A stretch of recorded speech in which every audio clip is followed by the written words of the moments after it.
In our neck of the woods, sports is tradition. Sports is passion.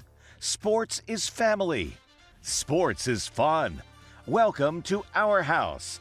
This is Southeast Sports Plus Live with Simone Eli and Gerhard Mathangani. It was a hell of a game. Down to the last play. Right out of the gate. It's like getting the final exam day one of class. They made a 65, we made a 58. Neither one of us were great. I mean, I thought we dominated him in the second half. So he's either a really good grader for, giving himself a 58, or he's a really hard grader on us, or he didn't see the second half, which that might be the case. He might not have wanted to see the second half. Woo!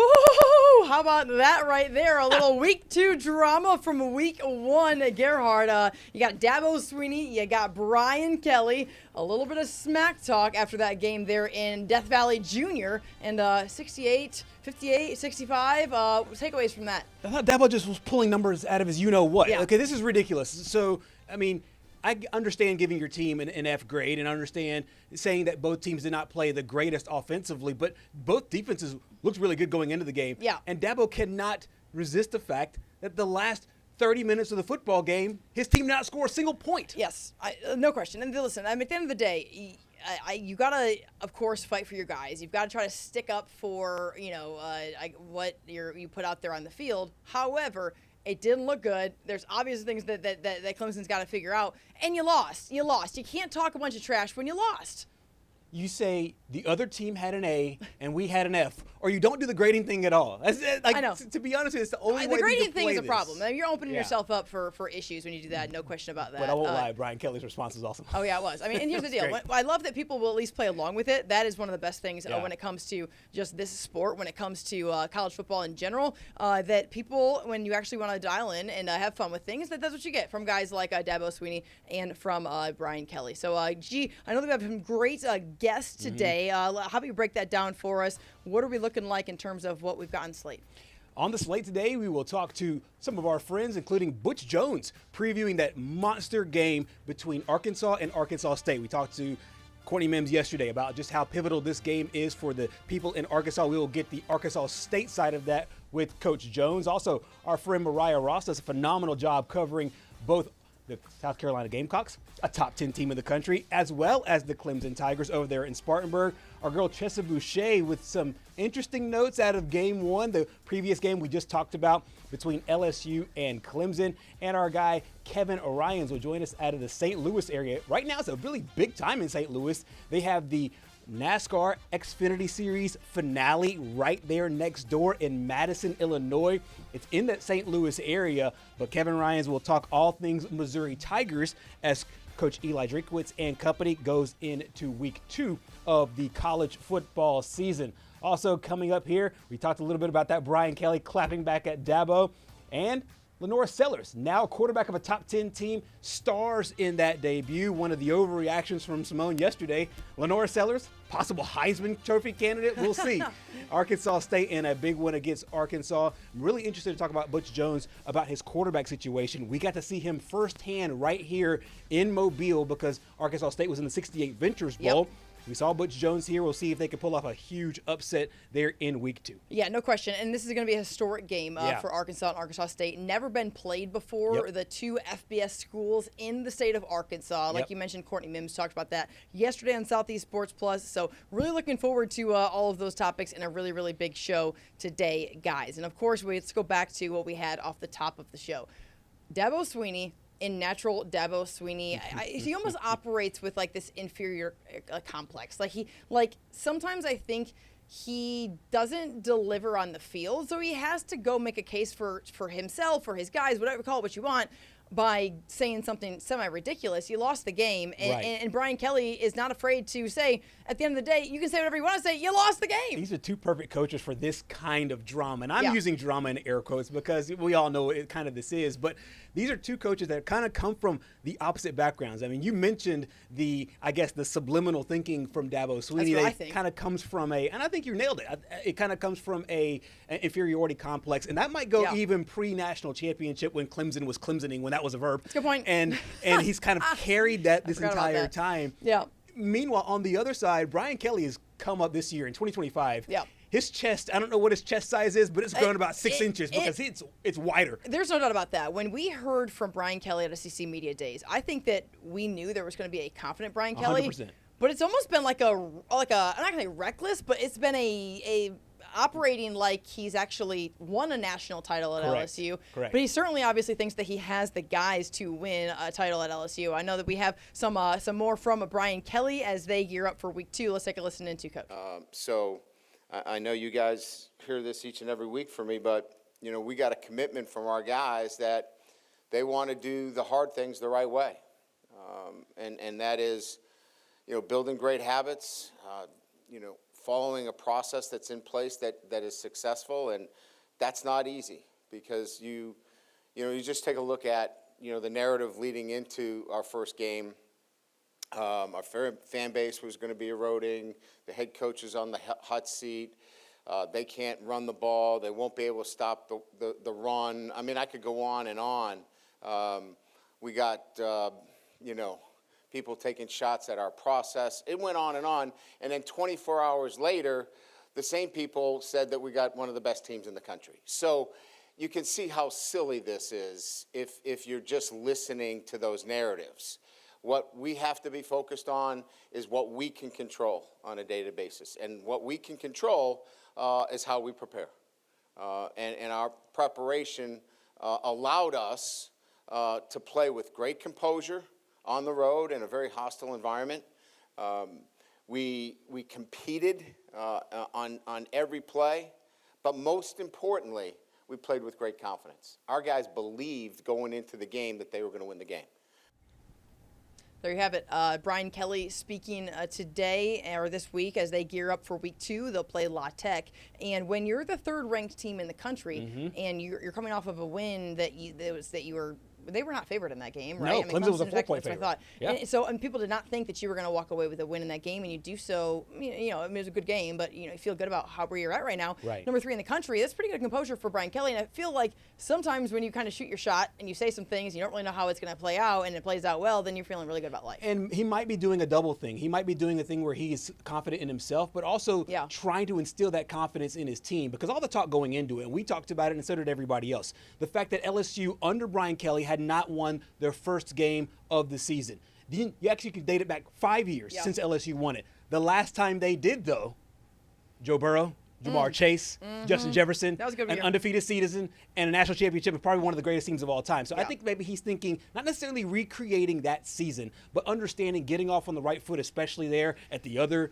Death Valley, was going to be huge for his football team. And I think that we made a good point, or Steve made a good, most definitely you. Someone's, I think, I've heard it not only on our show, but also national broadcasts, is that there have been several national championship coaches at LSU, and now the eyes are on Brian Kelly to go in there and do the same in year 5 now, and to get it done. And so we will dissect a lot more about LSU as we keep rolling here on Southeast Sports Plus. We're going to check in with our girl Chessa Boucher here in a little while, who has made national headlines for a situation that happened in Death Valley Junior. So we'll have her on in our next hour. But coming up, we're going to check in with Mariah Ross out of Spartanburg to talk all things Gamecocks as we gear up for week 2 of the season. Shane Beamer and company feeling pretty good about my Heisman candidate, one of our sellers after week 1. All right, guys, we'll have that and much more after the break. Stay with us.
Well, welcome back in here, Southeast Sports Plus. Simone Eli, Gerhard Mathangani, Patrick Walsh joining you. And guys, week 1 of the college football season in the books. However, we are rolling right into week 2, and one team to keep an eye on right now is South Carolina. And we've had somebody on this show about every single week leading up to the college football season telling us they're going to be good, and she wasn't wrong. Mariah Ross joining us from Spartanburg. Mariah, welcome in. Great to have you on this Wednesday.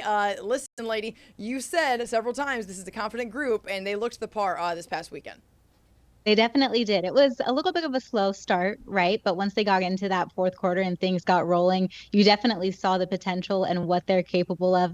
And I mean, it was a great way to kick off the season for sure. Yeah, no question about that. I think Lenore Sellers, obviously one of the guys that everyone has their eyes on right now. What did you take away from his performance as we look at the numbers here and what he was able to do in game 1 against Virginia Tech? Yeah, well, like I said, a little bit of a slow start. And not initially, right? He came out the gates and they went in for a touchdown basically immediately on the very first drive. And we saw the kind of team that they can be. Things definitely slowed in the middle of the game. Shane Beamer is saying, you know, it was a great start. It was a great finish. A little ugly in between, as we saw.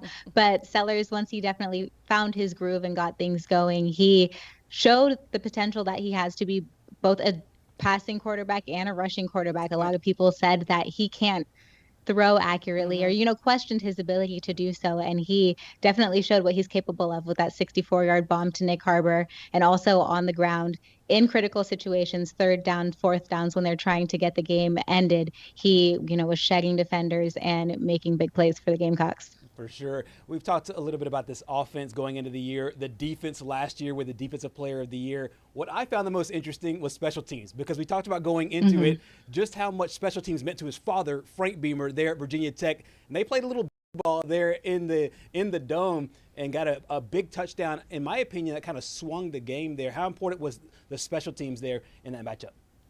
Well, like you said, it swung the game. The momentum had definitely slowed on both sides of the ball for both teams. And once that punt return happened, everything changed, especially for the South Carolina sideline, who just gained the energy that they needed to close out the game. Shane Beamer saying that if he could have scripted it, that's exactly how he would have scripted it, in front of his dad, in front of the team that his dad, you know, made Beamer Ball famous to have that kind of play. It definitely was kind of a storybook finish to the game for them, and to see the Beamer family just embrace that moment and kind of feel the joy in that moment, it was incredible to see. Yeah, no doubt. Mariah Ross joining us here on Southeast Sports Plus. South Carolina opens the season 1-0 with a big win over Virginia Tech, 24-11, the final score in that game. Now they will turn the corner and get ready for Saturday against South Carolina State. Mariah, when you think about this next week, week 2, what has kind of been the mentality of this team? What has it been like in the locker room? What are you hearing from press conferences this week from coach,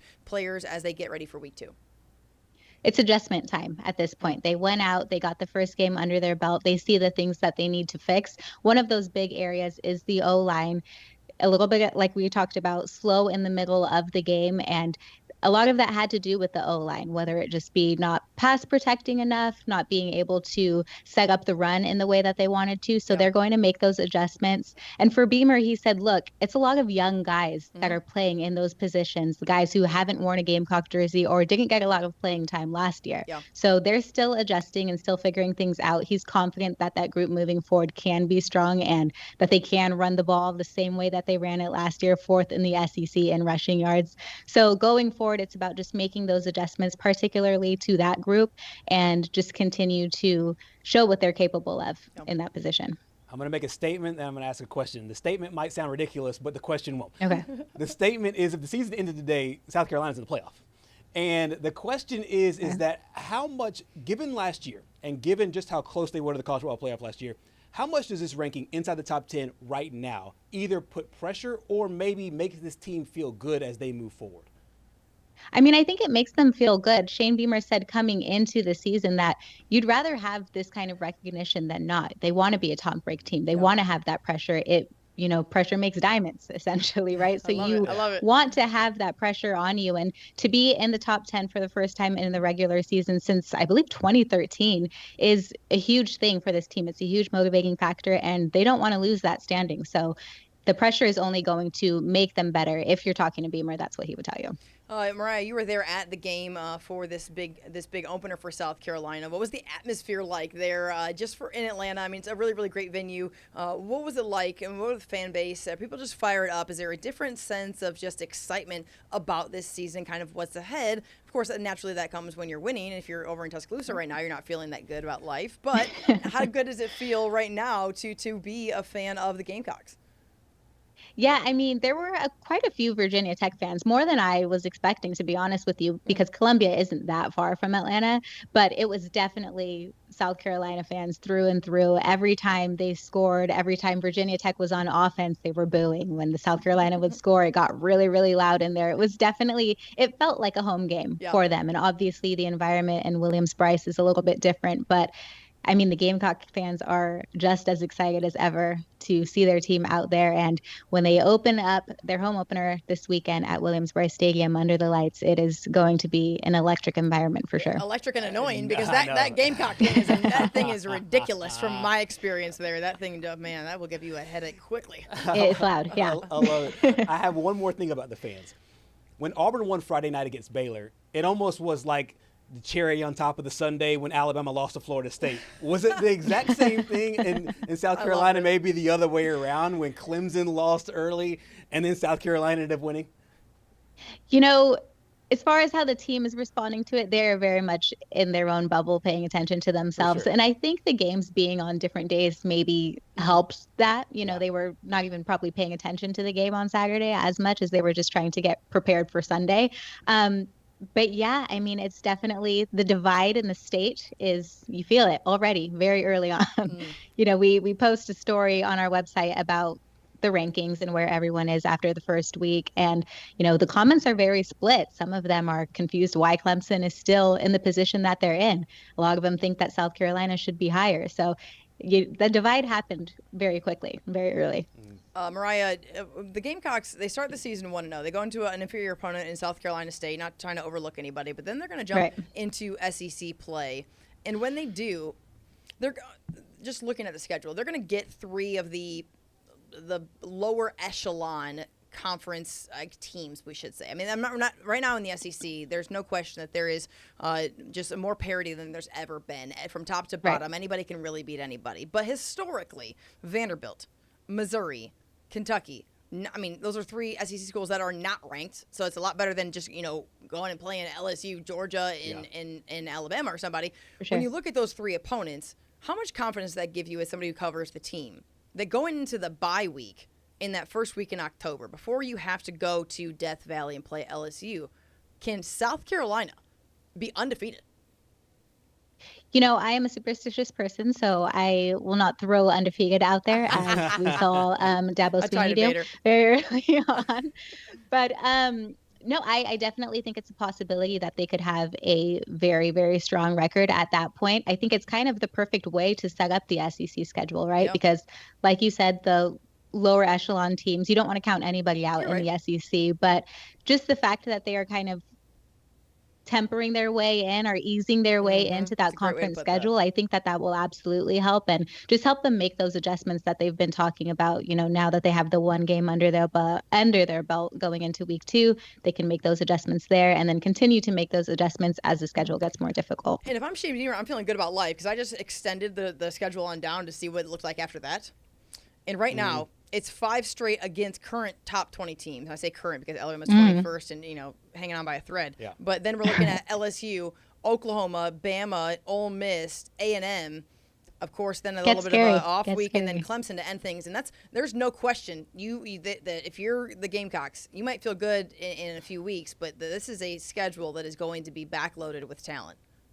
Yeah, it's absolutely going to test everything that they said that they are. Yeah. So we're going to see, you know, are they for real? Are they, you know, really the team that they're posing themselves to be, or they might get exposed? But I think definitely the questions that we had on defense, a lot of those were answered in week 1. I don't think anyone was incredibly confident about the defense, just having lost so many people, but they showed that they still have those guys. They still have that talent. Of course, the score was a little bit strange. 11 points is a little bit of a weird number, right? But the fact that they didn't allow any touchdowns was an incredible thing for them. And they were in positions where that could have very easily happened. So a lot of questions have been answered. And like I said, adjustments going forward. So we'll see how it plays out. All right, Mariah Ross joining us from Spartanburg as she does every week to talk South Carolina and all things college football. Thank you, ma'am. We appreciate it, and we are looking forward to catching up with you next week as South Carolina will gear up for the SEC slate. Appreciate you. See you next week. All right, good stuff. Mariah Ross joining us from Spartanburg. And right now, if you're Shane Beamer and you're a Gamecock fan, you like what you saw in week 1.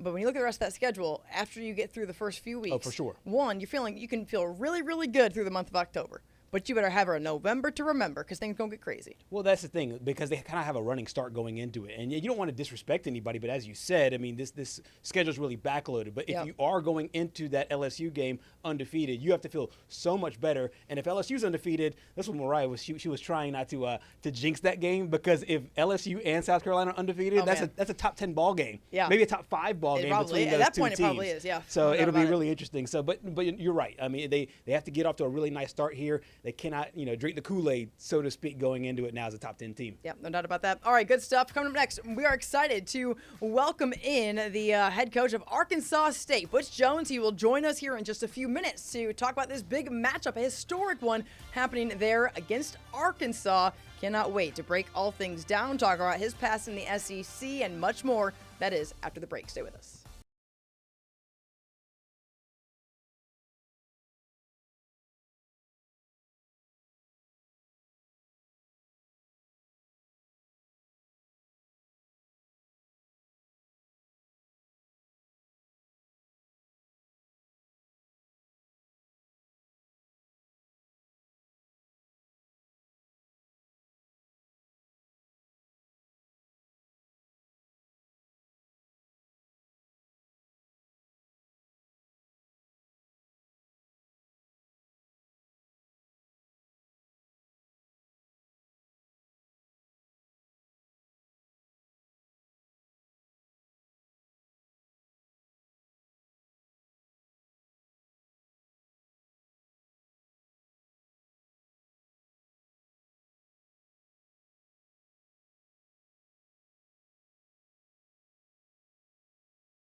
Welcome back in, everybody. Southeast Sports Plus. Simone Gerhard-Patrick joining you from Mobile as we syndicate across the SEC and Nexstar Nation. And it is going to be week 2 of the college football season. And several teams are looking ahead to some rivalry games. And in the state of Arkansas, a historic weekend, not only for Arkansas, but Arkansas State as well. And we are so excited to welcome in the head coach of Arkansas State, Mr. Butch Jones. Thank you so much for joining us this evening. Of course, we could talk all things SEC in the league and things of that nature, your history in the league as well. We'll get to that in just a second.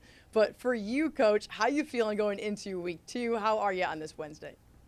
Well, it's a great challenge ahead, and obviously have a tremendous amount of respect for the SEC, know exactly what that entails when you play an SEC opponent. But Arkansas has done a really good job. A lot of people feel that they may be the most improved program in all the Southeastern Conference, and rightfully so. So everything is about our preparation, the great challenge. But here in the state of Arkansas, you're exactly right. It's monumental. Both institutions have never played before. So that's really kind of hard to believe, but these schools haven't played. And then we're going to play the game in Little Rock, which is the state capital of Arkansas. So again, it's going to be a great, event really for the entire state of Arkansas, and the 2 Division I FBS programs coming together to play. Maybe the only time this happens, who knows? So a great challenge that lies ahead of us. Coach, for you start the season 1-0, you hang 42, coming off of a bowl win. You have to be feeling pretty good about where this program is at for you specifically. Before we really dive into playing Arkansas, just how are you feeling about your team, the Red Wolves, after this week 1 win? Well, it's really been an unusual year for us. And I think if you watch the North Carolina game, and Kirk Herbstreit kept bringing up about Coach Belichick and 70-plus players on their program and getting them ready to play. Well, actually at Arkansas State, we're at 72. And so this is kind of the new age of college football, 72 newcomers. So we have spent so much time on just connection as a football program, really defining our style of play, our toughness, and really kind of fighting for our culture every day. And our older players have done a good job with that, but this is kind of the new age of college football that we're in. So this will be the first road test for us going on the road, and of a travel party of about 80, 55 of them will be making their first trip as Red Wolves going on the road. You have a lot of new players, Coach, but one of them is back, and he's one of your big playmakers, and Jalen Rayner.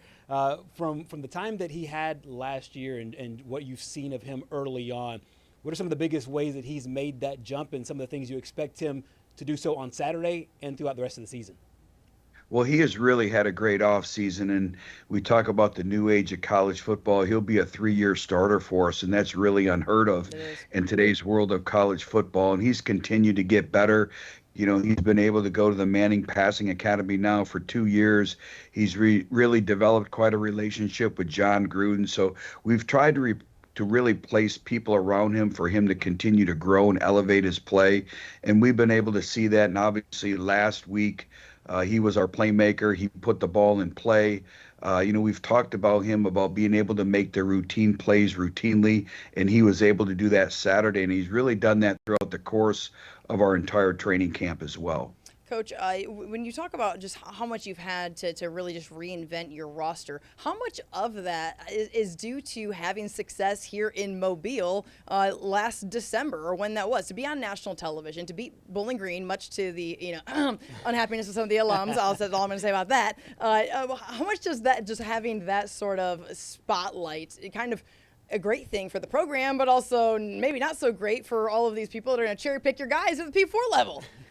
Well, you're exactly right. I mean, it's a double-edged sword. You want to go there. You want to have success. Obviously, winning a bowl game, winning 8 games. It was the 3rd highest win total we've had in our 33-year history of being an FBS program. So we've come a long way, and we've really worked hard to really put our culture. Now you have to rebuild it. But anytime you can have a bowl victory, I think that really helps in recruiting. And it's hard to have momentum when you lose as many individuals that we have. But I still think you can have momentum, and being in Mobile and that experience, I really think propelled and elevated our program. Did Mardi Gras propel and elevate your program and getting to experience some of that? It was good. When we talk about Bowling Green, it was really a unique deal for You us got to bring that back because, up, Coach. I mean, come on well, now. I have to, but the director of athletics is an individual who was instrumental me in getting my first head coaching job at Central Michigan. Yep. And he's the director of athletics at Bowling Green, and Derek Vandermeer and Scott Leffler, who now is the quarterback coach of the Philadelphia Eagles. Him and I go way back Yeah. to his time at the University of Michigan. So to be able to reconnect with some old friendships, that was great. And then the great thing is we have bragging rights on the Falcons, so it was good. Listen. I'm wounded. I'm wounded, Coach. Come on now. Thrilled for you. Thrilled for you to have come down here and had success. You have built something that is really, really something to be proud of there at Arkansas State. But none of it should come to surprise if you just look at what it is that you've done in your career. And you've really, really done impressive things all throughout your tenure, Coach, not only at the Group of 5 level, but also in the Power 5. You've been in the SEC, of course. You're at Tennessee. You were there with Nick Saban at Alabama. When you look back on your career and you think about kind of this historic game for you personally speaking, for Arkansas State to go play Arkansas, first ever to do it, you're really, really proud of what's going on in Jonesboro. How grateful and excited are you personally, and where does this rank in terms of what you've experienced in your past?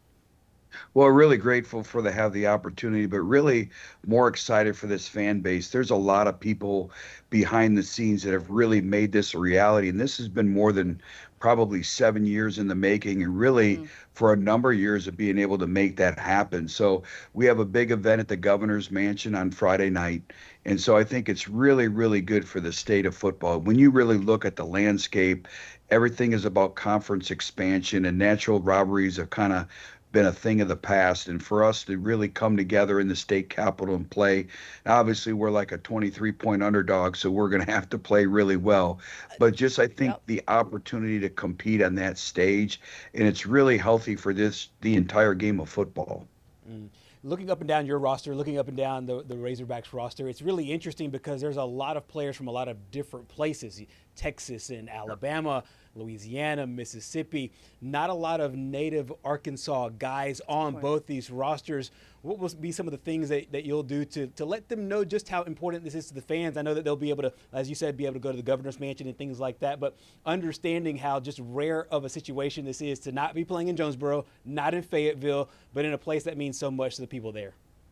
Well, that's a really good question. I think that's one of the challenges, of being here is you're going to have to venture in other territories for recruiting and for your program. But for the players that we do have from the state of Arkansas, I know it's very special for them, but they understand what's at stake. And, as a coach, we always talk about the next game being the most important game, and that's really what it is. When you look at college football, every game counts. I think that's what makes us different. Is every regular season game matters. So when you only have 12 guaranteed opportunities, everyone is vital and critical, and this is the next one on our schedule, and it's big, but they understand what this game represents and what it's about. Coach, I'm some of the memorabilia there in your office, representative of your time in the SEC. Of course, Nick Saban in the game between Alabama and Clemson. When you think back to your time in the league, how special? Of course, the SEC is special. We all know that. But from just the standpoint of what this conference brings to the sport. And I see you shaking your head. Knoxville, you were there at Tennessee. I mean, there were some really great moments, and then there was a great moment when you went back there and you won in a different color, and that was, a historic moment. I just remember so vividly. What did that feel like, and what was it like to coach in this league and to now be going up against a team in this league in Arkansas and Sam Pittman? Well, I think, the SEC motto, it just means more, and it really does just mean more, and you really don't understand unless you played or coached in that league. And every single day it's 4th and 1 for the national championship, and anyone and everyone is good. And I think that's the thing is you're playing against the best of the best each and every year and each and every game. And so I think you just look at last week in the SEC and you look at it and you look at it's just a whole different speed level. It's a different size level. And that's when I look at this Arkansas team is they've really built it for SEC play. When you look at it, for us, it's hard to simulate not only the speed of the game, but the size of the game. We have to work on blocking a 370-pound nose guard. We don't have a 370-pound player in our program. So, you're looking at someone who's, has great gratitude towards being 8 years in the SEC. It's a challenge each and every day. I think all you have to do is watch the SEC Netflix, and you kind of see the daily stresses that go through the life of a head coach. But I wouldn't change it. I love my 8 years, and my goal is maybe one day to get back to the Southeastern Conference. And then, when you have the ability to go to Tuscaloosa and spend 3 years with Nick Saban and obviously a year and a half and a special assistant to the head coach role, I wouldn't trade those years, particularly that year and a half, just being behind the scenes. And we always talked about the Bama way, but there's a lot of things when other coaches go be head coaches, they just do it. And you ask them, well, why are you doing it? Well, that's what we did at Bama. I was able to understand the whys of how we did it, how we did things. And then, obviously just a tremendous amount of respect. And I know what this weekend's all about. Yeah, Coach, you were talking about speed, quickness, and right on cue when you were in that video running through there in Knoxville at practice. I'm just wondering what your speed and quickness looks like, right now compared to that time.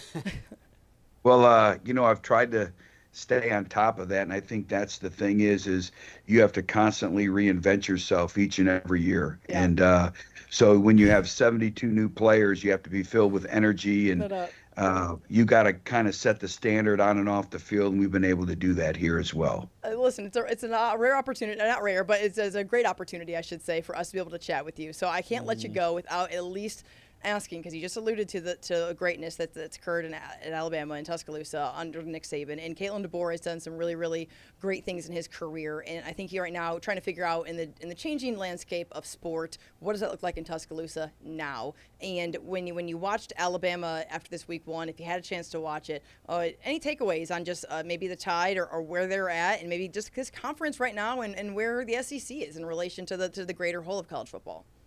Well, we were in pregame, so I wasn't able to really see much of the game. Come on now, come on. Listen, I ain't trying to. You watched every snap. Don't even try. At some point that night, you watched every snap. But I will tell you this: I have a lot of close friends on the staff. Robert Gillespie was our running back coach at Tennessee. Bob Weldon ran recruiting for us at Tennessee. Obviously, a lot of great friends that are still there, Jeff Allen. And I understand that, they're going through a transition, and they're still a really, really extremely talented football team. Coach DeBoer has won everywhere he's been. I expect him to continue to win. And you're just going through a process. And I think that's the biggest thing is each game is like a chapter in the book. And you can't really judge the book until all the chapters are written. And so they still have a long ways to go, but a tremendous amount of respect, a lot of friends in Tuscaloosa, still a lot of great friends in Knoxville, and just, a tremendous amount of respect for the SEC conference in general. Yeah. Awesome stuff. Coach, I got a chance to see you down here for the Senior Bowl. And one of the things that you were talking about was how Arkansas State can be a propeller to the NFL, just like all these Power 4 institutions.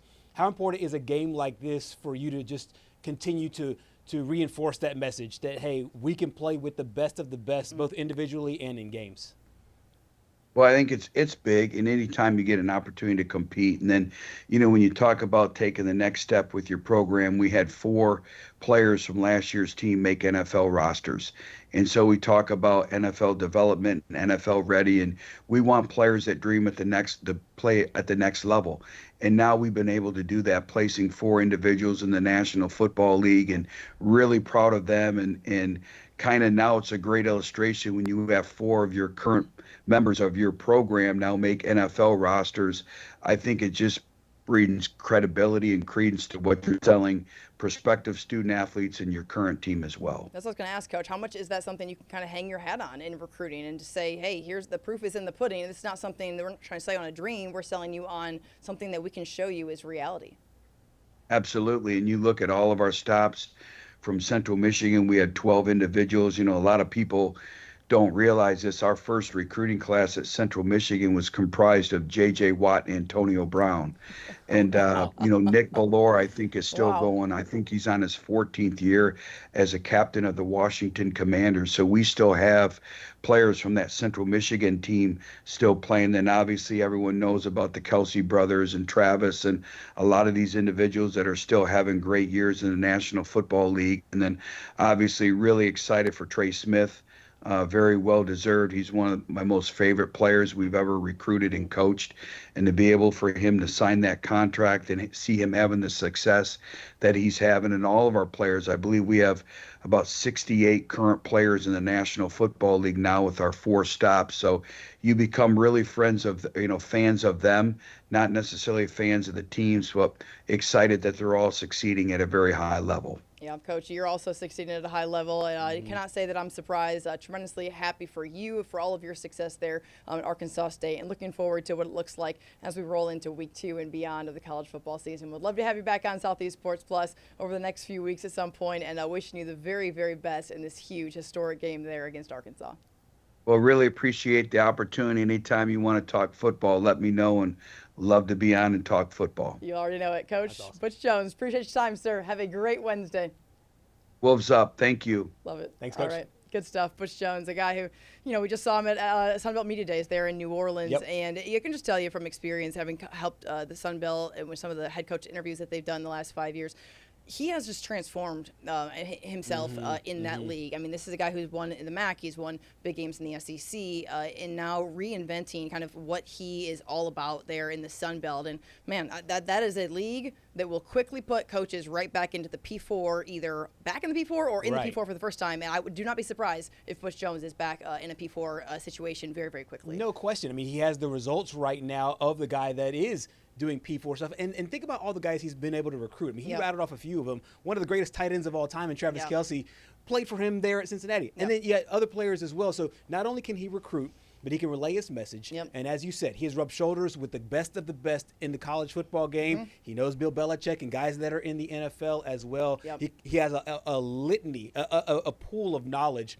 And he's still young enough and vibrant enough and energetic enough to still have that and still carry it on. So it's really good to see. Yeah, and have a good time with us. And 100%. so listen, we appreciate that, Coach. Always really, really bringing great content and a great personality, great atmosphere every single time we chat with him. So good stuff there. Butch Jones, the head coach of Arkansas State, who will play in a historic game this weekend against Arkansas. That game's going to be in Little Rock. So looking forward to that. 28-point underdog. Listen, it's college football. There's more parity than there's ever been. You never know what you never know. You never know what you can see. You don't, especially in these kind of games. As he said, first time ever. So, I mean, these guys have not played on the field with one another. And you can make an argument that the most experienced quarterback in this football game is John Mateer. I'm sorry, not John Mateer. It's Jalen Raynor. Yeah, I mean, you're right. It's Jalen Raynor going into this matchup. You're right, absolutely. And all it takes is a little bit of confidence and some things, the ball roll your way. So we will soon find out. Good stuff. Butch Jones, appreciate his time joining Southeast Sports Plus. We will return right after a quick break. Plenty more to come here over the next hour, guys.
Hump day. Hump day. It's That was a Wednesday, thing. guys. That was a huge thing. That was a huge thing. It was. That was like, It's a good marketing scheme, though. I mean, I'm 34 years old, and I feel like I was saying it for the first time when I was like 4 years old, and it stuck with me this entire time. So someone was doing something right with that. I don't know. I don't remember what it was tied to. It was I think it was a car insurance company, and it had a camel like it was definitely camel. Camel was involved. Like roaming through the Day hallway. commercial. Was it like? What was it? Geico. was Geico, yeah. Geico. Yeah. Do you remember this, Patrick? Were you involved in this? So it was 12 years ago. That was like 12 years wow. ago. What was I doing 12 years ago? Diapers. No, I was not in diapers 12 years ago. 12 years ago. It's gonna make you feel old. Like third grade. That sounds about right. Third grade. Fourth Third grade. grade. Third Oh, we were grade. I listening was to- covering the SEC. One of my first years covering the SEC 12 years ago. So. Yeah, I was in this business as well. Yeah. I'm already 10 years in. You keep us young, G. Might not know it, but he keeps us young, guys. He really does. Okay, back to the content here, friends. It's been a really fun first hour. Obviously, yeah. Butch Jones. Just really, really appreciate not only his friendship, but just everything that he brings to to college football. His insight here on this show today. That was really, really good stuff. Maya Ross. We got a great hour ahead as well. But when you look at week 2 of the season, Patrick, I know that we have some games to look forward to and some rivalries. Some maybe a rivalries little in bit week 2. outside. Okay, what you got? So the first one at the top, Kansas taking on Missouri. It's the border showdown. They haven't played this. Border showdown. It used to be called the Border War. Now I think they changed it a little bit to the Border Showdown. This hasn't been played since 2011, so you know that switch over to the SEC, no longer in conference foes. You're finally starting to see that start to stir up. We'll hear from both coaches in the second hour about what this rivalry means to each of the fan bases. But if you look at the bottom, Iowa State, battle for the Cyhawk. I know. Better for the what? Okay, Yeah, time out. you were so looking. earlier, I was looking at the content. Patrick's out here. He always knows what's going on, and I never know what's going on. And so I'm looking to see, and I'm like rivalry, and I said, battle of the. He's like Cyhawk. I'm like Cyhawk. And what is that? Like what? I'm sorry. There's a reason that we don't talk about these schools on this show. But what is that? What is that? It's a hybrid name of the Cyclones and the Hawks. I mean, the Iowa Hawkeyes. Is there like a something like carry I'm around pretty for sure this? I feel like the there's gotta be trophy's something. pretty boring. Every Big Ten. I gotta If say it's this. the Cyhawk, there's got to be something. There's got to be something that looks cool as heck. For it to be a see the Cyhawk, I feel like it should be. It's terrible. I'm looking at it right now. What is No, that? the It's trophy. just so Are you looking at boring. the trophy. Yeah, what is that? That's not impressive. No. Well, I don't even know what that is, to be honest with you. So nothing against. I'm not trying to say anything negative about Iowa State. Grateful for y'all, but what? So so like for the longest time, Iowa Corn Cyhawk series. if you wanted to like guarantee money, The Iowa Corn Farmers. put Put under it on on the under. side. Yeah, like Cyhawk game with that Iowa defense. because it's gonna be a baseball game. It's gonna be a baseball score. It's gonna be 10-3. Okay, you know what? On that note, we need to look at some series scores. Patrick, what other games you got while I look at this? Well, we just made mention to it there in the last segment. Arkansas State taking on Arkansas. First meeting, and as Butch Jones mentioned, at War Memorial Stadium. Yeah. That really is cool, with Little Rock being the capital, going over there and playing that game. It only feels right that it's being played there. Yeah, and one of the things that Courtney Mims said yesterday, and I thought she really explained it well, is the fact that the fans almost sit on top of the player. Yes. So it'll be a nice atmosphere. So if it was going to be on your corner TV on mute, you might as well put the volume on it because they were saying that it's going to be so loud there.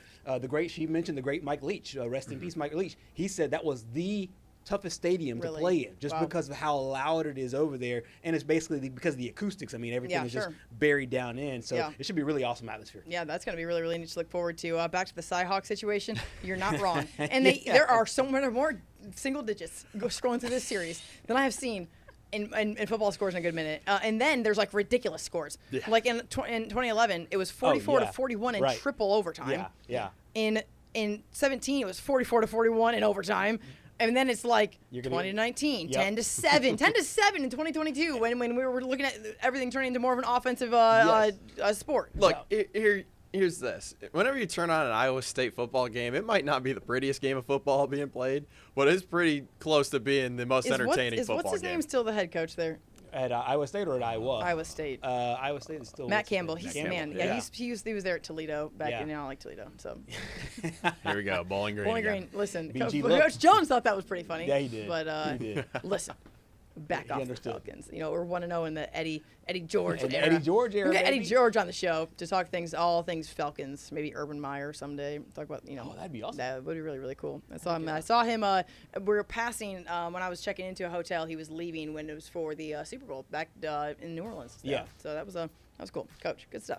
All right, guys. Plenty more to come here on Southeast Sports Plus. Got a whole hour to go, and when we do, we're going to talk Chessa Boucher. She's made national headlines. We'll tell you why in just a minute. Check in with Kevin Ryans in St. Louis. Talk Missouri. Play more, and that will be right after the break. Stay with us.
Outbound transmission? Affirmative. Crew ready? Check. Signal lock? Check. Downstream stations online? Linked and locked. Let's light this candle. Flame on. In 3, 2, roll show open. In our neck of the woods, sports is tradition. Sports is passion. Sports is family. Sports is fun. Welcome to our house. This is Southeast Sports Plus Live with Simone Eli and Gerhard Mathangani. We are rolling right along here on Southeast Sports Plus, and today some big college football news as there is a new legal battle between the NCAA and someone in college football. Welcome in, everybody. Simone Eli, Gerhard Mathangani, Patrick Walsh joining you. And as we know, right now there is just a very, very different, changing, ever-changing, nonstop changing time in college athletics, Gerhard. And so to set the stage as to what's happening right now, just yesterday and then going on into today as well, a group of 10 current and former NCAA Division I athletes led by Vanderbilt player Langston Patterson, has filed a class action lawsuit in the Middle District of Tennessee. Now, what this is all about is the redshirt rule in the NCAA. So as we know, you get 5 years to play for. Correct. It's been that way since I've ever called. I mean, I don't know if it's ever not been that way. It's been that way for as long as I've covered college athletics. And the truth of, and so that what that means is if you play, I think it's the four games is four. Yeah, four is the cap. So if you play in 4 games and then you get injured or they just choose to redshirt you, that year does not count against you, and that you can have another year of eligibility because you can redshirt. You have an injury in the offseason, all these, I mean, several different ways. But what they're trying to do is change that and say there needs to be 5 years and 5 years also on the field. So if you get 5 years, you should also get 5 years to actually play. What are your initial takeaways from what this lawsuit is seeking to change? To me, it makes sense on paper. Now, if you just go by the classic old rule of the NCAA, because I came up in the same format as you did, you have 5 years to play for.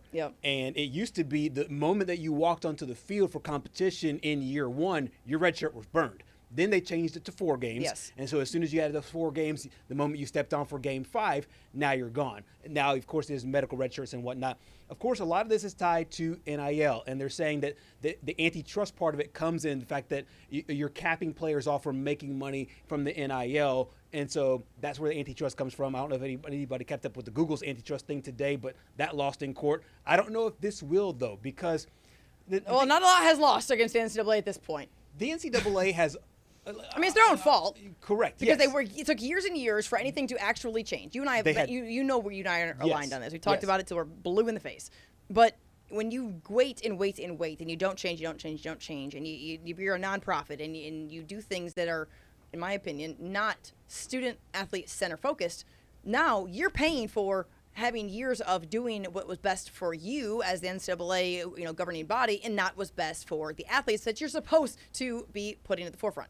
Absolutely. And the fact that they put the profits over anything that made sense has now really burned them. And now these lawsuits keep piling up, and we've seen the JUCO antitrust thing go through. Now players are able to go to JUCO. That doesn't count against their eligibility in the NCAA. Did they change? I thought they changed that back. Did they not change that back? I think that's fair. Well, that's gonna actually end up going back to court, and I think that they're going to end up winning that as well. Yeah. In my humble opinion on this, I would like to see the format that has been there for forever, because we've seen a lot of players be able to use those 4 years.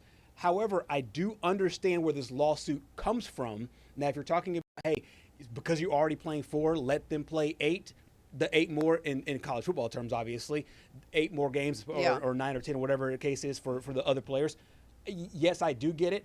But the way that the NCAA keeps losing stuff, they're going to lose this too. And this rule is going to get overturned. Something will. And it might take a year or 2 years or maybe 3 years, but I do think that's the case. This is one of those things where I hate being on the fence, but I understand the lawsuit, but I'd rather see it go the way it is right now. So a lot of the legal leverage when it comes to what this is all about, of course, is going to be around Vanderbilt quarterback Diego Pavia, who we've seen have a successful fighting in this legal battle to be able to have eligibility in the NCAA, to be able to stay as the quarterback at Vanderbilt, despite having played in JUCO and technically should be aged out eligibility-wise of playing Division I college football. However, for several reasons, and probably none bigger than the fact that he is making bank as the Commodores quarterback. And he went in and they got a big old ring because they won the Birmingham Bowl and all the other things that are going well there for the Commodores that never happened before. He wants to, he wanted to come back because he's probably getting paid way more than he's probably going to make in the league. And who knows? I mean, people say that and they go make decent money in the league, but he's getting paid in Vanderbilt. There's no question about that. He wants to come back and win, of course, but he wants to make money. So when it comes to being able to point to, hey, if I'm a lawyer, right? I'm not, but if I was, I'd say look no further than Diego Pavia and something that is built on this. It has been successfully built in terms of what he has to to offer this situation. Correct. And I think that the model for college football, the model for college sports has always been, this is what Nick Saban always talks about, this is a training ground, a developmental ground. But what it has turned to is exactly what you just said. It has turned into a money-making venture for a lot of these people. So what they want to do is keep that door open as long as possible to be able to still make those dollars in the NIL and be a college athlete. Now, what it does hurt is the kids that are coming up. Oh, that was my next point. Because the high school kids that are coming up are running against people who've played college sports for 6 and 7 years now. Yes. And I understand some people, they get injured. Let's say you take a medical redshirt year and a redshirt year. Now you're there for a 6th year. And then if you get your JUCO year, you get people in their mid-20s playing college athletics. Go get a job, bro. 18-year-olds. Go get a job, bro. But like you said, it just goes back to the money. The people want to leave this door open for like the parents' money money. for a long time. Go get a job. Exactly. Go get a job. That's the reason why I said on the front end, and I hate being on the fence about this. That's why I said on the front end, I still like the old rule, and I wish they had the old rule because I do think college sports is supposed to be about 18 to 22, 23, sometimes the time that you're developing. Again, all we are doing is compounding an issue, right? So there's one issue, you want to solve it over here. Oh, that's going to be creating a bigger issue. Right. You are blocking out high school students from being able to go and earn an opportunity to play at the college level, at least immediately, go to a JUCO for a minute, and then what? And then what happens? I mean, JUCOs don't have the same type of resources as Division I, even Group of 7, whatever it is, schools that are right now, that have the ability to give kids an opportunity to get a great academic, athletic experience, and then kids are going to phase out. They're going to get in trouble. Things are going to happen. And that's not every JUCO, and I'm not trying to say negative things about JUCOs. The truth of the matter is, if you have to go to a JUCO route, but you are Division I or Division II level, but you can't get in because there's no room, because the coaches are going to go recruit a guy who's already had an experience. They have tape. They have tape at the college level. Exactly. They're going to go. That's why the transfer portal is as hot as it is. You're transfer shopping. Yeah, and you dang sure ain't recruiting high schoolers. Right, and so it leaves this middle ground of players who they're not the 5-star, the 4-star caliber guys, but they're also not going to play JUCO for just the rest of their time, or D3 or whatever. And no disrespect to them, it's those guys that are in the middle, in the what we just said, developmental stages that aren't getting to be able to be developed at the right time, the right spaces. Correct. I got a chance to talk to a defensive coordinator today, actually, about this exact same issue. And about how much it really stings those players and those programs, and it's a ripple effect, a domino effect. And as you said, one thing there are no singular things. No. Everything is a ripple effect, and everything's a domino effect to other issues that we're compounding against one another. One thing that I have still not been able to fully accept, may never be able to be okay with, because I think NIL, listen, that came and that ain't going anywhere. No, it's not. There are certain parts of, and it's not the integrity of the sport, 'cause that's not the right word, or of college sports. It's just a matter of getting a grip on the complete free agency, the money, everything that's taking place. If you can transfer in conference without any sort of ramification, then one thing's got to give. You either have to transfer and sit out, especially if it's in conference, right? Or this situation with the 5 and 5 has got to go. You can't have both. And I'm not saying that we shouldn't be making decisions with the student athletes at the forefront, but Lord Almighty, you mean to tell me you're going to play 5 years at 5 different schools? You could do it in the same conference? Right. Come on. Yeah. What are we doing? It's going to be insane because, as you said, at the very forefront of this, it's an antitrust lawsuit. So there is no I don't even know what that means. Give me some, I'll give you some. I'm a legal person. All I know is this is ridiculous. I mean, it's ridiculous that we've gotten so out of hand in terms of allowing whatever goes. They just said, if I had stuff to throw, I'd throw it. Do whatever you want to do. Exactly. Forget having rules. Nothing matters. But because there's no players association or a union, so to speak, there's not going to be what you said. Hey, the conferences and the powers that be say, if you have that 5 years, then you have to sit out for a year, because now this is all going to get tied in all the legalese and lawyers with courts and whatnot. And so there's not going to be that nice little, what we see in negotiations all the time in regular sports and in unions, not just in sports, but in unions everywhere. You get a little give, you get a little take. And I don't think it's going to be that. Right now, it's just been complete. Even the House settlement. Right. They're trying to fight with the decision that was in the House settlement. Yes, exactly. $20.5 million from the institutions that can afford it. And quite frankly, there are P4s that are sitting here that can going barely do it. that are. I watched. If you were watching college football this weekend, guys, Patrick too. Like if you guys were watching college football this weekend, there was an ad that was run. I cannot for the life of me remember who it was, but it was a Power 4 school saying, with the ever-changing landscape of sport, we need more of. We need this. It was pretty much asking for money. Yeah. Or saying that we need to do X, or we need more support. We need this. These are Power 4s. Okay, so G7s don't matter. Correct. G whatever that is, 6, 17, whatever. Yeah. I can't remember. I mean, there's like it grows every year. That 2-team conference out in the West, whatever it is that's happening. Okay, like The Pac-2. Yeah, the Pac-2. Right now, there are schools that are going, how can we even afford $20.5 million to be able to compete in our own conference? If that number grows, really, what are they going to do? Yeah, and if they're taking ads out, I mean, think about this. They're taking ads out. Those things That's aren't free. bad. They're taking ads out to ask people for Good money. point. Yes. To Yes, ask they're people for spending money to Yeah, get money. Exactly.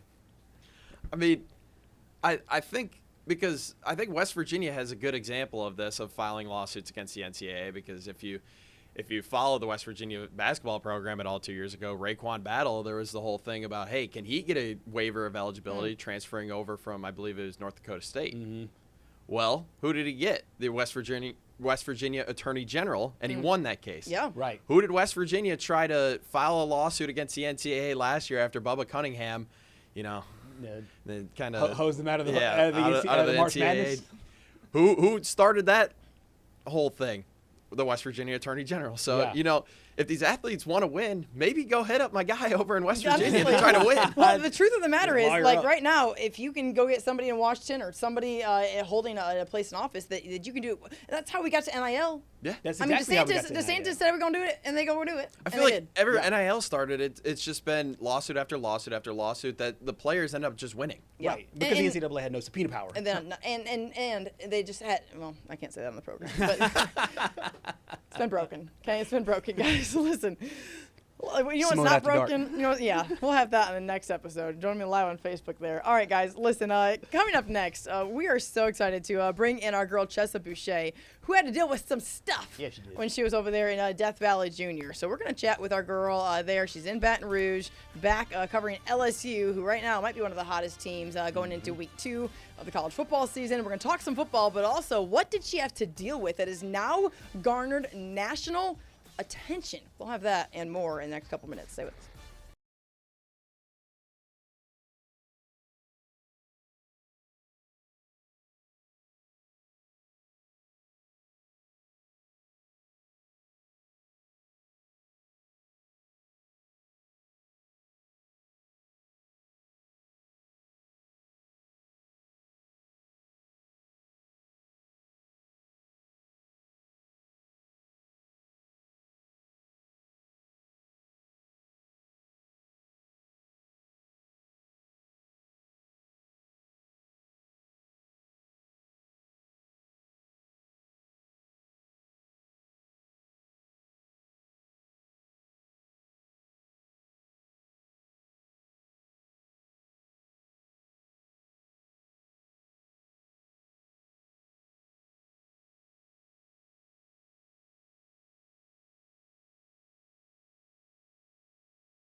Welcome back in, everybody. Southeast Sports Plus, as we are excited to be joined by a good friend of the show, part of Next Star Nation, our girl Chessa Boucher, joining us live there. Go Nation Report. We always look forward to that every single week, by the way. Joining us from Baton Rouge. Chessa, you just made the trip back. Oh, she got the graphics are shining and everything, man. It looks good. I like it. Just made the trip back from the Death Valley Junior. And listen, did they say, was that not Death Valley Junior after the big win for LSU over Clemson? Gotta love that for sure. I know I texted you in pregame. Dabo did not fall down the hill. That was much to our unhappiness.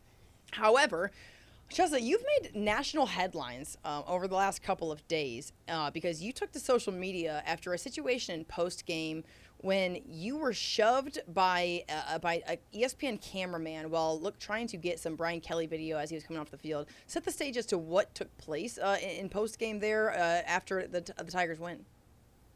Yeah, so we all know it gets a little hectic on the field, so everybody's coming off the field. I'm getting celebration shots. Everything's going on. You know how it is. It's kind of crazy, kind of madness. Wild. I see Brian Kelly. I'm backing up. I'm like, oh, I'm going to get a great shot. He's going to give, like, the victory.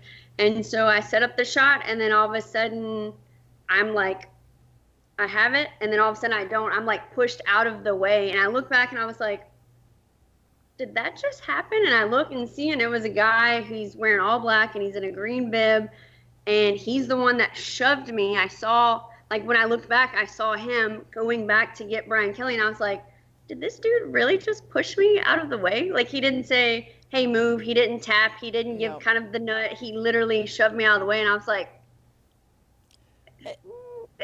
I was kind of like caught off guard because, again, you know me. I've done this for over 10 years. I've covered 4 national championships. I've been in the Saints locker room. You've been there, done that. No question. Yeah, like this is not my first rodeo. So I go over to the guy after all of the chaos kind of clears out, and I said, hey, my guy, next time all you have to do is say something. And he was like, just get out of the way. And I was like, open your mouth and say something, communicate, and I will. And he was like, you were in my effing way. And I just looked at him and I was like, oh, no. You don't have to be, and I said prick. I was very nice and PC and kept my cool, but it took everything out of me not to be like, bro. Yes. I mean, listen, no, ma'am. I'm telling you right now, if you've covered these events, it is hectic. And you get nudged around, and you have to be prepared for that. And you are more than well prepared for that. And you know going into it, when you get into the mosh pit of the post-game handshake, you're trying to get, the crazy gang interviews and all these things that are taking place. It can get wild. But there is a understanding and there's a respect level among journalists and photographers and people in this business that you're not ever going in there trying to hurt somebody. Everyone's main goal is to get a shot, but you want to do it with a class, with an appropriateness about you. It doesn't matter if you are female, male, whatever. However, if a dude, big old dude, is going to push a woman, it's certainly going to add insult to injury. That is absolutely not cool. And I'm so glad that you took social media, which is then what kind of put this onto the national scale at this point. Yeah, and it was just simply a human decency aspect to it. Like you said, these are our colleagues. Yes, you might work at network, but it doesn't make you better than me. It doesn't make you invincible. It doesn't give you the permission to put your hands on me. And that was my problem. And so when I went up to him, I thought maybe he'd be like, my bad. I didn't mean, no, but he just basically rudely dismissed me. And it's one of those things that I was like, bruh, I'm here doing a job of like 5 people. My feet are throbbing. I'm hurting. I'm trying to do I got boxed out for Brian Kelly in the post game handshake, which it happens, but nobody intentionally shoved me out of the way. So to me, I was just like, that's not cool. Guy, female, whatever, just be respectful. And so when he dismissed me, it lit a fire under me that I was like, that's not okay. Yep. He shouldn't do that to me. He shouldn't do that to the next person. And he shouldn't keep doing it without some kind of reaction to it, because that's not fair. That's being a terrible human being. And I was raised better than that. I'm not going to do that. I'm not going to treat people that way. And so gotten a lot of heat with people saying if you can't take the heat in the kitchen. No, they're dead wrong. They're dead wrong. And I will stand on that. And again, I don't want to speak over you, but no, it's just woman to woman. That's when you're wrong, you're wrong. And we can be as tough as they can come. And I think that between the two of us, we are. And there's a lot of people in Next Star, a lot of people I'm friends without a Next Star that are really tough women. Everyone deserves respect. And anyone that's coming back and saying you can't handle it clearly doesn't know you, doesn't know how things operate in this business. Yeah, and I was going to ask you about that, and you two will have a really unique perspective of being, females in this industry. Now, of course, I think now it's commonplace. It's everywhere. But like you said, this is more of a human decency thing than it is anything else. It felt like you were almost giving him an olive branch 4 or 5 different times and just seemed to double down on it just needlessly. Yeah, absolutely. It was one of those things I was like, bro, I'm not asking too much. And the crazy thing is I covered an SEC title game in Atlanta and literally was like running away from the network guy. And he came over after the game. He's like, you don't have to run from me. I was like, I don't want to be in your way. I don't want you to be in my way. Like, he's like, but you don't have to run. And then this guy's pushing me out of the way and then refuses to say, oh, my bad, or oh, I'm sorry. No, he doubles down and he's ugly about it, which is what makes things, it's just, I mean, you can't even say, hey, that was my bad heat of the moment, or I was frustrated, I'm a Clemson fan, who knows, instead of anything, I don't like blondes, just say something and then apologize and just be a better human. Clearly the guy was triggered. Hopefully he will sit back and take it as a learning experience. I mean, judging by his attitude towards you, I'm not going to, hold my breath on that. But Chessa, I can tell that you're like, but you do a wonderful job. So let's just start there. You absolutely kill it for us. You kill it there in Baton Rouge. So well respected in this industry. And so if anyone has anything to say, they can forward emails over here to Southeast Sports Plus, my email as well, because we will gladly have conversation with them. Outside of that, my friend, how were things in Death Valley Junior? It was really good. It was I don't want to offend anybody, but it was cute. It was a nice environment. It had fireworks. It had, but it was, I will tell you, pre-snap, rather than the band or the crowd being loud, it was more like the DJ was playing music and then they would get a little rowdy and then that was it. And I was like, man, this is not the same as the real Death Valley in Tiger Stadium. It's just not. But again, it was a cool venue.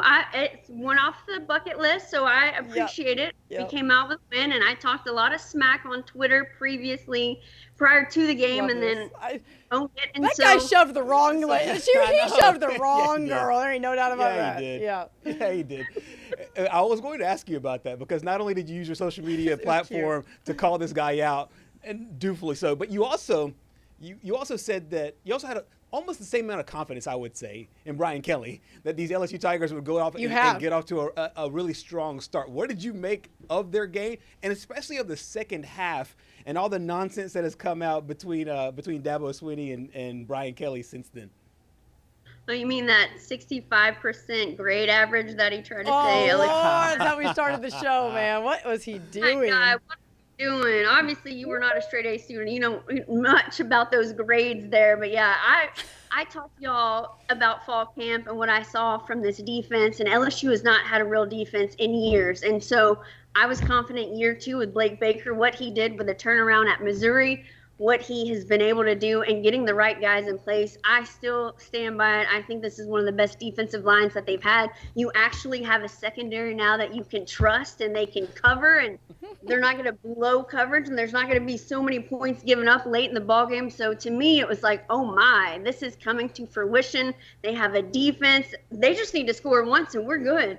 And they made Cade Klubnik looked one-dimensional, which he's a great runner. So I was like, oh, this is what we're working with. So to me, it was just, when you see it in fall camp, you see a defense, you see an offense that is talented, but they don't dominate the defense. So I was like, oh, Blake Baker, he's cooking something here in Baton Rouge, and it's going to be a good one. And I think even the national media has been kind of surprised with how good they look defensively, and they just needed a real defense. They got one, and so now I think this team could go the distance as long as they stay healthy. Chessa Boucher, not only a LSU reporter, anchor there in Baton Rouge, also a noted LSU graduate. So just wanted to make sure if you didn't know that from the passion and the excitement and the double downness. I'm saying that as nicely as I can say it on this segment at the moment.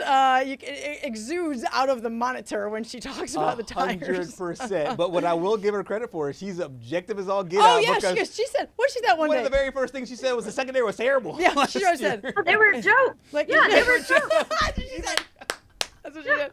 I can they were a joke last year. And Brian Kelly can't win an opener. And she's just like dogging on these guys, man. I love it. She could be real. I do want to point out, and I said this at the beginning of the show, Chessa, the last time LSU won an opener, a certain guy named Eddie O was the coach of the team. Oh, man. Certain guy named Joe Burrow was the quarterback of the team. You had a guy named Justin Jefferson and Jamar Chase who are right now killing it in the NFL. I'm not saying that this is going to be 2019 all over again, but what I'm saying is that given the energy that Brian Kelly has over there, given the energy that you have over there, it feels like this team has something special about them. Absolutely. I went and covered, so they always go to the food bank and do the boxing and help the community. And the swagger and the closeness just exuded from them. And as silly as loading up boxes and playing around, it was just one of those moments that I was like, oh, they haven't had this kind of swagger before. Like, there were guys that were loud and like did a little too much celebration with the safety belt. Like, this team just has it in them. And I don't think you're confident when you don't know what you have, but they know what they have. So it's like, it just kind of oozes out. I am interested to see what happens when they face adversity, but I think going on the road in a hostile environment, top 5 win over a program like Clemson really sets the tone for your program and for this year. Yeah, no doubt. LSU up to number 3 in the country. They'll play La Tech this week before opening things up against rival Florida as they open the SEC slate next Saturday. Chessa, let's take a listen in to Brian Kelly. He spoke this week as they gear up for week 2. We just want to focus 1 week at a time. Avoid the noise, stay locked in, and do the things that we've been doing. Then we can get to 1-0 each week. So that was really much more of a, what's the mission of the group this year than it was anything else. There's a standard of playing football here at LSU, and that's the standard that we're going to have to play when we go every time on that field. Every Saturday, there's a standard, and our guys know what the standard is. We're going to be demanding, not demeaning, but we're going to be demanding. Today's going to be a demanding practice. And they're going to have to live up to those standards. And they know that. I mean, we've already talked about what to expect this week, but our expectations are if we want to go 1-0, we have to do the same things each and every week. And we're not moving off of that.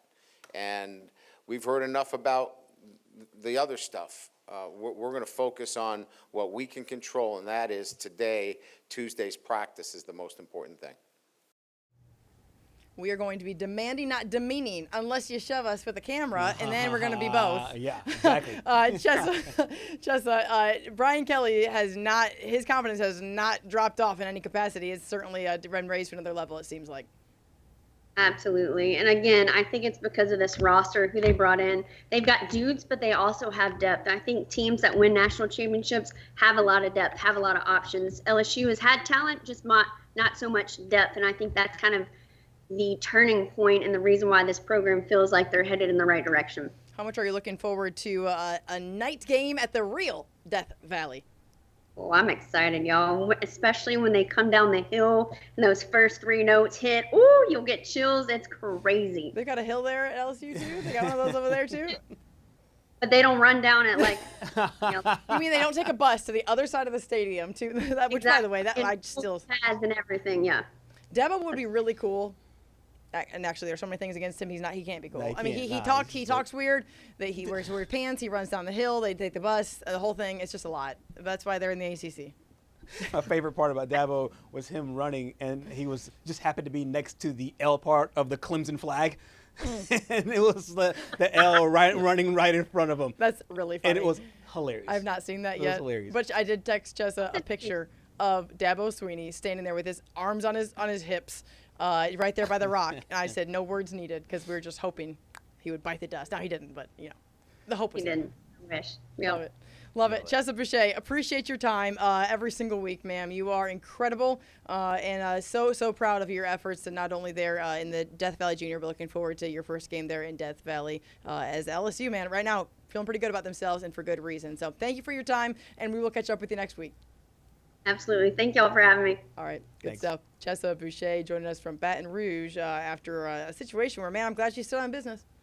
Yeah, me too. She's still on business. Yeah, and it actually, as he doubled down on why he did his thing, I'm glad she doubled down on the professionalism, because it's hard in that moment, and you put yourself in a situation where somebody you're risking employment if you want to get too crazy. Correct. So can't say I wouldn't have been too crazy. Yeah, I mean, I was about to say there's no situation in my mind where I don't feel like I retaliate in some way, form, or fashion. Yeah. And she gave him a bunch of olive branches, and the internet does a really good job of finding these people. Yep. So I hope that they find this person, and she at least gets the apology that she deserves. That is the bare minimum. Yes, the bare minimum, and we won't hold our breath on that. So, all right, guys, we have plenty more to come in the last half hour of Southeast Sports Plus, this Wednesday edition of SES Plus.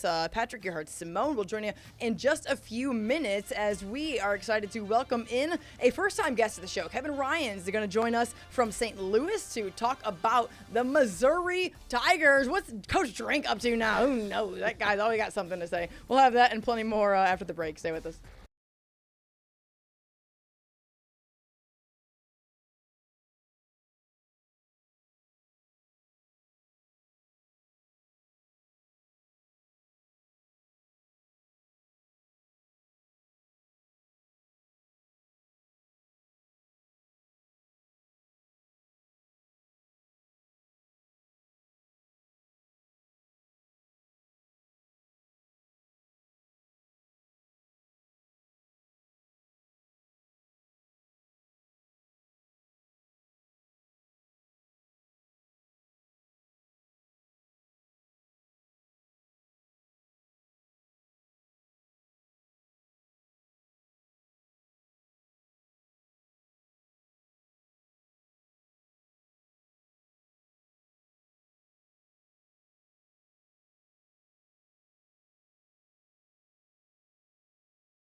Welcome back in Southeast Sports Plus in its final half hour here on this Wednesday edition, talking SEC football. The SEC, in a lot of ways, had a really, really good week one, and we are very, very excited to chat with another guy from Next Star Nation there in Kansas City. Welcome in, Kevin Ryans, man. I'm so glad that we are finally getting you up on the program. I know everyone's been so busy, so it's like everyone's flying by the seat of their pants. What day can we come on? Yeah. How can we do this? And we're so excited to join you, man. Of course, Missouri opens the season with a win. A lot of excitement when what's going on there when it comes to this Tigers program. What's the latest from Coach Eli Drinkwitz and company? Well, this is Mizzou versus Kansas week, and it's the first time in 14 years that these guys are meeting up on the gridiron. It's a classic football rivalry. Think UNC, Duke basketball, Syracuse, Georgetown basketball. It's that bitter. So they're gearing up for that. The fan base is excited to finally have Mizzou KU. They've had it on the basketball court. They haven't had it in football in 14 years. So that's what they're getting ready for. A couple of news and notes. Sam Horn, their quarterback, they had this big quarterback battle for all of camp, all of spring practices between the transfer Bo Prevula and the incoming redshirt junior in Sam Horn. And Sam Horn ended up getting hurt in that first game against Central Arkansas. So he's out indefinitely. Also, their kicker. Their place kicker, you never think about it, but their place kicker, Blake Craig, was huge last year for them. Ended up getting hurt. He tore his ACL trying to make a tackle in the second half against Central Arkansas. Yes. That so they had to. That's awful. Yeah, they went with a freshman kicker, Robert Meyer, during the game. I was there. He did pretty good. He was able to make his four point after attempts. Mizzou did a lot of scoring in that game, won 61-6. So he definitely did his job and be able to make his extra points. But Mizzou ended up using, within the rules, was able to sign a JUCO kicker out of northeastern Oklahoma. The name is slipping right now. Ryder Goodwin. Ryder Goodwin is his name. Okay. So that is the latest over there in Mizzou. But they're getting ready for this big game against Kansas. It's in Columbia. First time in 19 years. Yeah. They're hosting the border war between Mizzou and Kansas and Columbia. So it should be a lot of fun this weekend. I might just say really quick, is there any more nightmare scenario than being a kicker, having to try to make a tackle and tearing your ACL? That checks every single nightmare scenario box for someone on special teams that I can actually think of. You're a kicker, you don't want to make a tackle anyway. For sure. You try to make a tackle and you tear your ACL. I'm not trying to make a light of the guy. I feel terrible for him, but I mean, that could not have gone worse. Did he make the tackle? That couldn't have gone worse for Missouri. Did he make the tackle? I can't. I was because the game was already well in hand. You're sending highlights and stuff like that back to our station. You weren't watching the guy trying to make a tackle. We get it. It's okay. Listen, let's say less. Wasn't watching the game. Yeah, we feel that. The fact that he got hurt, it was surprising to me. Yeah. So that's insane. Well, we talked about the rivalry aspect. When conferences started this realignment and Texas A&M left for the SEC, Texas and Texas A&M did not meet for all those years in between until Texas got into the league. Same situation here, except obviously they're not in the same conference. Do you expect kind of what we saw with the Aggies and Longhorns last year when they had that rivalry renewed? It felt immediately like it went back to the old days. Do you feel like this will kind of have a similar vibe as Kansas fans and Missouri fans have always had this hatred for one another? Oh, there's no question. A rivalry is a rivalry, no matter what. I can speak from experience. When I was over going to school at Syracuse University, we had just moved from the Big East to the ACC. I was in during that era when they were just turning into the ACC. We lost our biggest rival in basketball in Georgetown. But 3 years later, what do? They scheduled a Syracuse-Georgetown game over at the Carrier Dome, and boy, was that place jumping. And ever since, they've had a game against Georgetown every single year, and everyone gets pumped up for that game. I can equate it to that. Mizzou and KU have not faced on the gridiron in such a long time, but the passion is still there between the Tigers and the Jayhawks. You can hear it every time Mizzou they play Mr. Brightside going into the fourth quarter of every game. That was me. I'd be getting it. I know every word. I know every word of A that lot song. of lot of expletives being said about KU during that song when they're playing Mr. Brightside. It's a Mizzou anthem. Yeah. So Them the and every passion their is still there. mid-30-year-old woman. So yeah, it's our anthem for all of us. To be honest with you, there's something that there's sure. a flip. There's a switch that flips in our brains when we hear Mr. Brightside that I can totally relate to. Yeah. That it just goes off. It's our eras. Don't stop believing. Oh well, yeah. Our eras don't stop believing for sure. I don't know. Don't stop What believing era? was it What eras don't stop believing? our eras don't stop believing. Our right? era. Don't you think? Like that song was just I'm gonna. Mr. Brightside, bro. I mean, listen, I'm only Mr. Brightside. Kevin, when you think about this Missouri team, they're one of there are several teams in the SEC that are ranked in the top 25. However, Missouri is not currently. Now, last year they did end in the poll in the top 25. Eli really likes what this team is all about. We know he's always good for a good soundbite or two. He's a funny guy. He's got some humor and everything. Do you feel like this is the season, the next step? Are they a college football playoff caliber Missouri team? Which, by the way, having those words all in one sentence is something that at one time that was not even going to be a question to ask. They certainly feel as though they're being slighted. Not being ranked going into the season. They've had 2 straight years where they've won at least 10 games and they've won a bowl game. One of those years, 2023, they won the Cotton Bowl, a massive win for Missouri, and came within a couple of plays of potentially even making the college football playoff in that year too. So Mizzou for sure feels like it's being slighted, but the mantra over the last few years over in Columbia has been something to prove. STP, it's written everywhere when you walk around that campus, and they certainly feel like they have something to prove. And Eli Drinkwitz, one of the things that he's been able to do ever since he started there was be able to galvanize his players. Yeah. And they for sure are looking to make noise in the SEC, whether or not people believe in them or not. Yeah, we're going to listen into Eli really quick on what he had to say about this big game against Kansas. It means a lot to a lot of people. It's a privilege to wear the Mizzou on your chest, and when you wear Mizzou, you're representing 6 million people in this state. And that's just current. There's past and present. I think we're team 136, and there's some people that, felt like there's just a lot of importance, and this is our chance to write our part of the story. The game's not, we're going to continue to play this game, so this is just one part of the story, but it's an important part, and we get a chance to play in it. Kevin, I want to ask you, because I know you talked a little bit about Sam Horn going down with the injury and Bo Pribula coming over from Penn State. It's only been one game, and it was against Central Arkansas, but what can you make about his Mizzou debut? I thought Bo Pribula did everything that he needed to do to be able to give the Tigers and their fans confidence that he can, at the very least, handle the quarterback position while they're still trying to navigate that whole situation. One of the things that they were maybe, I don't know if concerns the word, but they were wondering is how well can he throw the ball. Now, again, I don't know if Central Arkansas is necessarily the litmus test, but he was able to have showed some chemistry with his receivers, throw deep balls, and complete them for long gains and make those big explosive plays that they talk about over in the college football ranks. And then he also showed his legs. He had one touchdown where he ran for 35 yards for a touchdown. You could see the shiftiness. He calls himself a running quarterback, and you can see how athletic he is on the field. I thought that if the Mizzou fan had any worry going into that game, they were definitely eased by watching him play.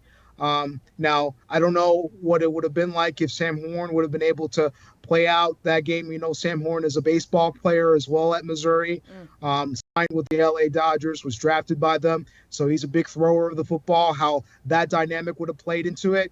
But Bo Pribula, for sure, definitely eased a lot of nerves if there was any for the Mizzou Tigers and their fans. Patrick, you got to watch him throw a touchdown pass, last year. Yes, In West Virginia. Yeah. I was looking at the stats here a minute ago. Well, at that recent point, West Virginia graduate, and listen, at that point the game was already out of hand, but he had to add a little something on there, so at least you got to see him live. I tell you what what. did you think? Well, I looked at my sister because she goes to Penn State, and she was having the time of her life. Of course she was. And, Grace was me rough, being the Grace nice was brother, loving it, yeah. there was a lightning delay at halftime. I let her come over to my apartment and just stay there while the storm passed. And So she was safe. Yeah. That's Yeah. such a she nice was safe. brother. Yeah, such a nice brother. And for then that. I get treated in the second half to, West Virginia getting Love a hand trash to talk. them. And, yeah. So I did get to see him throw a touchdown pass. I thought he was pretty good. I've said on the show a couple times before, I thought that he was going to beat Drew Aller last year at Penn State, but I think Mizzou, they got a good guy over there. Yeah, and the reports are saying that they gave him $1.5 million to be able to be the backup? their quarterback over there at Mizzou. So that I guess that was one of the going rates for the transfers. The people who know much better than I do, that's what they were reporting. So Mizzou definitely feels the same way. So tell me this, Kevin. This guy started the season, so to speak, as the backup, and by an injury, he is now obviously going to be in the starting role. And you didn't indicate there was a timetable for that necessarily, but did you feel like when the quarterback battle was ongoing, and again, I don't pay attention to Missouri football, full disclosure, so this is why we have the experts to come in and weigh in on these things, but is that surprising to hear that was the number, and then he didn't end up being the guy they rolled out there under center to start? No, well, since spring practices all the way through fall camp into their first game, it was a open quarterback battle between Sam Horn and Bo Pribula. And Bo Pribula actually ended up starting the game against Central Arkansas. It was going up right up until week 2. He wanted to see Eli he Drinkwitz. rolled both guys out there in the game. Yeah, he wanted to see both guys play in-game action to be able to make his decision on who would be the starting quarterback. It had been a long battle between those two, very close too. Eli Drinkwitz says not only statistically, but also as leaders in the locker room and over on the field, both of them showed the capability to be able to be the starting quarterback at Missouri. It was just a matter of how do they look like once the actual game started. And unfortunately, Sam Horn had one snap in relief in that first quarter of Bo Pribula and didn't get his chance to be able to show case to the fans and to everyone else if he could be that starting quarterback. But Bo Pribula definitely showed, he was worthy of whatever Mizzou thought of him going into this year. Yeah, 23 of 28 for 283 yards, 2 touchdowns. Again, you got to consider who you're up against there in Central Arkansas. And full disclosure, I was not watching that game, so did not know who they rolled out there at quarterback. I did not tune in for Missouri versus Central Arkansas, but I appreciate Kevin's input on that. Gerhard, you got to imagine that it's a tough situation, but you do have a guy who you feel good about moving forward as they gear up for this game, guys. All eyes are going to be on this game, the renewed rivalry. Like you said, it's been like 12 years or something since they've played this one. How much pressure is there, I guess, for Eli Drinkwitz to make sure that his play or their play backs up kind of a guy who walks around with a chip on his shoulder, for lack of a better phrase? They definitely want to be able to beat Kansas if that's what you're asking. They, that's a game that they haven't played in quite some time. Last time that Mizzou played Kansas back in 2011 over at Arrowhead Stadium in Kansas City. They won that game. Of course, there's the iconic 2007 game when both teams were ranked in the top 5. Everyone goes back to that game as but the height of that rivalry when both teams were battling for the number 1 ranking and a spot in the Big 12 championship. There's no question. And Eli Drinkwitz said it best yesterday. He said, anything that stirs up the passion of the fan base, we want to be a part of that. And there's nothing that stirs up the passion of the Mizzou fan base than facing and ultimately defeating KU. I want to ask you about that, about Missouri's standing in the SEC, because it was always interesting to me that when Missouri first got in the league, the SEC stuck them out east just to balance out the numbers, and so they could not really create any real rivalries.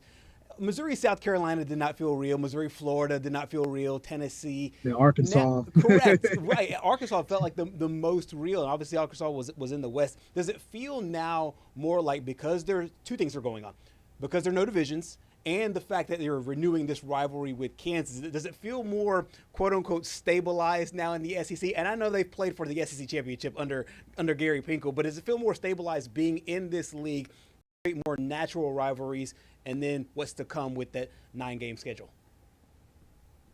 Yeah, Mizzou and their fans have been looking for that rivalry. Even when I was over in Columbia, working as a sports reporter in Columbia, nothing really felt right.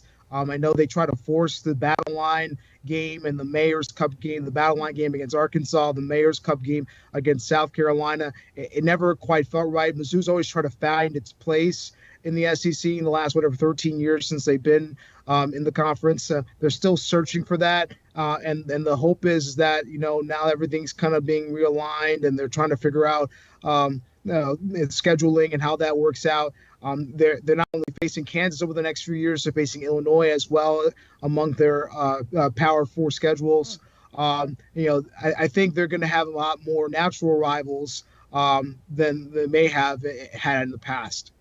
All right, good stuff. Kevin Ryan is making his debut here on Southeast Sports Plus, holding it down there for us. I did it. You killed it, man. You didn't just do it. You killed it. And we really, really appreciate the insight. This is the first, it will not be the last appearance that you can make here on the show, holding it down there in St. Louis. We really, really appreciate your insight, your excitement, encouragement, and all the things here on the show. So looking forward to talking much more about the Missouri Tigers as we gear up for week 2 of the college football season. Thank you guys for having me. You guys do a wonderful job. Keep up the good work. You guys are doing fantastic. You're awesome. Kevin. Awesome. Thank you. Kevin Ryan.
And we're back.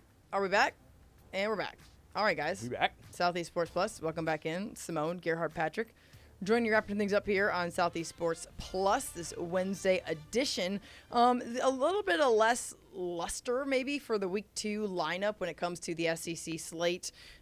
We don't have a ton of, I think we have one top 20 matchup, technically, right? That's going to be Michigan at Oklahoma. Alabama's going to try to look to get right Auburn's home against Ball State. We talked South Carolina, bringing in South Carolina State.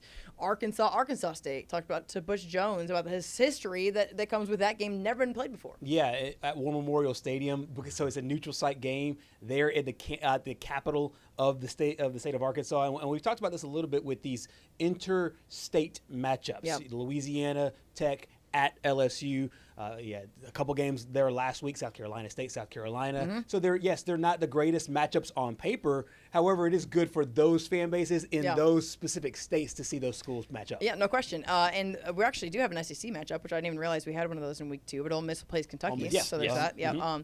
We talked a minute ago with Kevin Ryans about Missouri up against Kansas, guys. Looking forward to that game. At least, I mean, if you're big, he was talking Duke, North Carolina. I was like, all right, dog. That was right. I'm a Syracuse guy. I wouldn't even put it up there with Syracuse Georgetown because he mentioned that rivalry too. Yeah, I just don't think it's there. I think that, and he could probably speak to this more. I think the hatred between those two fan bases, it might rival those two, even though like the stakes of the winner doesn't seem like the winner's going to is going to be assured a spot in the playoff or whatever the case is. I do think the hatred between those two in that border war is, and I do think it's going to be a good game too because Kansas is starting to go up on the trend in comparison to years past. We'll find out. That's all I'm gonna say is that we'll find out. This feels like my boy's betting Kansas plus 6.5. We'll revisit that on Monday. We'll see what that looks like, guys. Listen, we're going to wrap things up here on Southeast Sports Plus. Join us tomorrow, 2 to 4. Patrick Walsh, Gary Mathagani, Simone Eli. Looking forward to it each and every day. Have a good day.